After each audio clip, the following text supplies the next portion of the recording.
Assalamualaikum warahmatullahi wabarakatuh.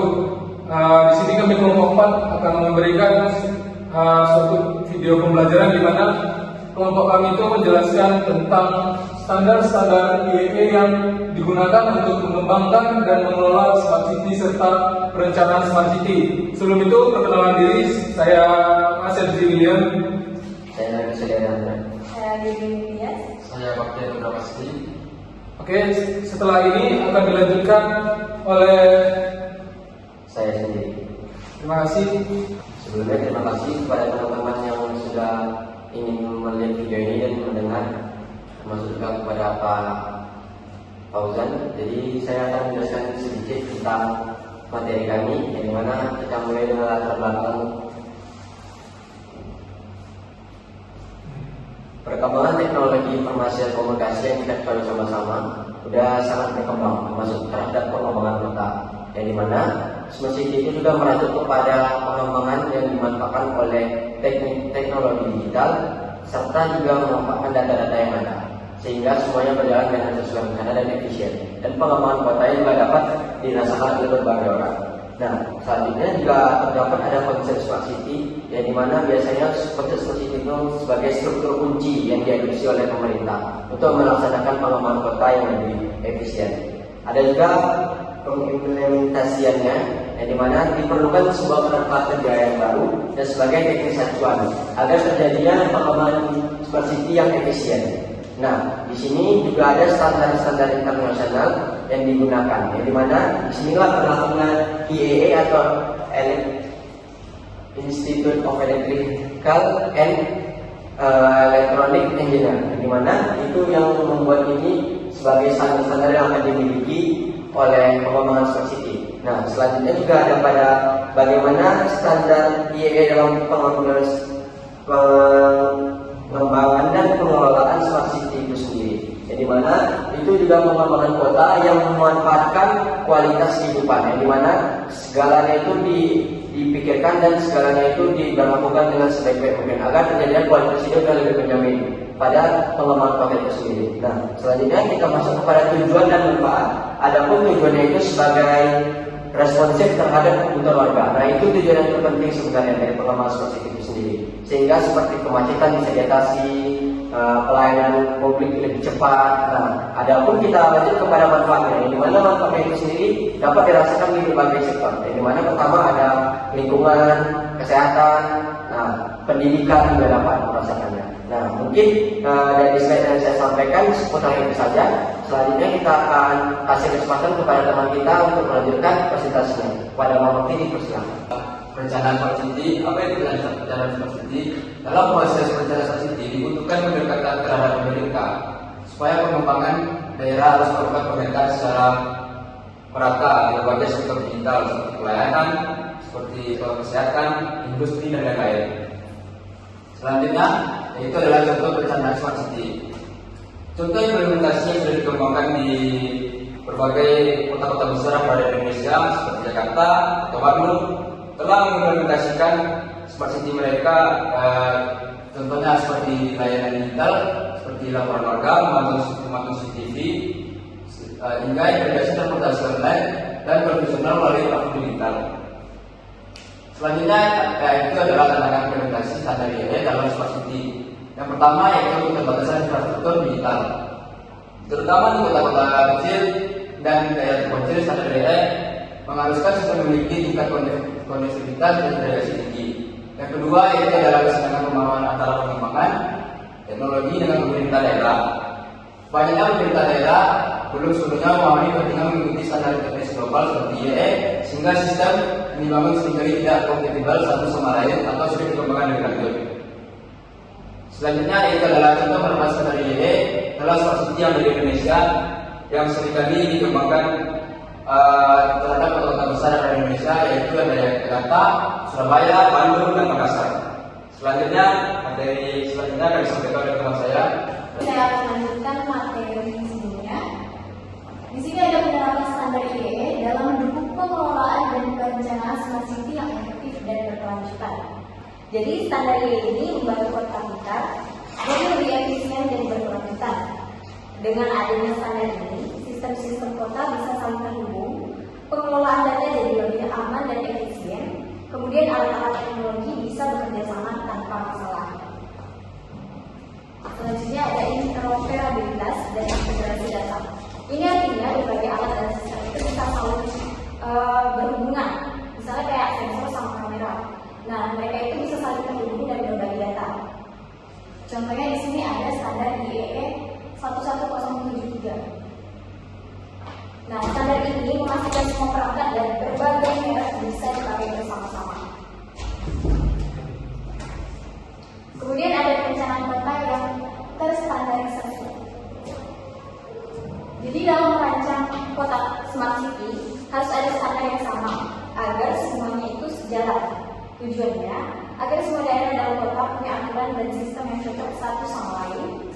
Kemudian infrastruktur digital seperti jaringan internet dan data yang dibangun dengan cara yang terarah. Dan yang terakhir, pengelolaan data jadi lebih rapi dan konsisten. Oke, materi selanjutnya akan dijelaskan oleh teman-teman. Oke, di sini saya akan lanjutkan dari pemantauan dan pengambilan keputusan berbasis data. Nah, dari sini standar IEE ataupun yang bisa dibilang suatu standar internasional bisa disebut itu, yang mana pada perangkat wearable dan sensor memungkinkan pengumpulan data secara real time. Maksud data secara real time ini secara langsung yang bisa dilihat langsung ataupun yang bisa dikelola. Nah, hal ini disebut sangat penting untuk pengambilan keputusan secara cepat dan tepat dalam manajemen kota.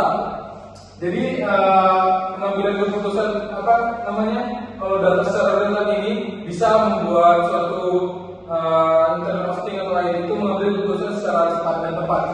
Implementasi standar ini menciptakan jaringan pengumpulan data yang komprehensif dan responsif di seluruh ekosistem urban dan mengubah cara pengelolaan di kota tersebut. Yang mana kalau misalnya di satu kota ini sudah ada diterapkan smart city tersebut yang sudah ada standar IEE-nya, berarti kota tersebut sudah bisa dikatakan kota yang smart city. Dengan pemanfaatan teknologi seperti Internet of Things atau IoT dan sensor digital, pemerintah kota dapat melakukan pemantauan kondisi lingkungan dan infrastruktur secara real time. Jadi di sini pemerintah kota itu bisa memantau apa saja kekurangan kota ataupun kerusakan dari yang sudah dilakukan di smart city tersebut yang bisa dipantau oleh pemantauan oleh pemerintah secara langsung. Dan standar IEE di sini juga memastikan kualitas dan keamanan data dari perangkat wearable dan sensor dengan menetapkan parameter untuk akurasi pengukuran, frekuensi, pembaruan dan juga dari ketahanan perangkat. Selanjutnya, keamanan data dan tata kelola data. Salah satu tantangan utama dalam penerapan smart city adalah menjamin keamanan data pribadi masyarakat. Jadi contohnya dari yang kita alami di Pekanbaru ini adalah pemantauan CCTV ya, untuk penilangan secara digital. Nah, itu kan ada data pribadi masyarakat yang harus dijaga ketat oleh pemerintah, tidak bisa disalahgunakan. Nah, dari data pribadi masyarakat ini integrasi sistem informasi publik. Oleh karena itu diperlukan kebijakan tata kelola data yang mencakup perlindungan privasi. Jadi privasi ini sangat penting dari keamanan data seseorang, karena hal itu tersebut bisa disalahgunakan. Pengendalian aksesnya bisa dikelola, terus ada serta audit sistem digital secara berkala untuk mencegah penyalahgunaan. Audit di sini maksudnya itu seperti pengecekan dari suatu misalnya yang mengelola itu dicek apakah dia telah melakukan pencurian data atau apa seperti itu maksudnya. Lanjut, dari standar ini menghadirkan kerangka etika dan teknis yang komprehensif untuk memastikan bahwa pengumpulan, penyimpanan dan pemanfaatan data warga dilakukan dengan integritas dan transparansi maksimal dalam ekosistem kota kita. Jadi standar ini mempunyai suatu kerangka di mana kerangka tersebut menjadi standarisasi yang komprehensif untuk memastikan pengumpulan, penyimpanan dan pemanfaatan data warga itu dilakukan secara aman dan terintegrasi. Lanjut. Selanjutnya itu ada dukungan untuk inklusivitas dan layanan publik, yang dimana smart city ini harus bersifat inklusif. Nah, sifat inklusif di sini tidak hanya menguntungkan kelompok tertentu.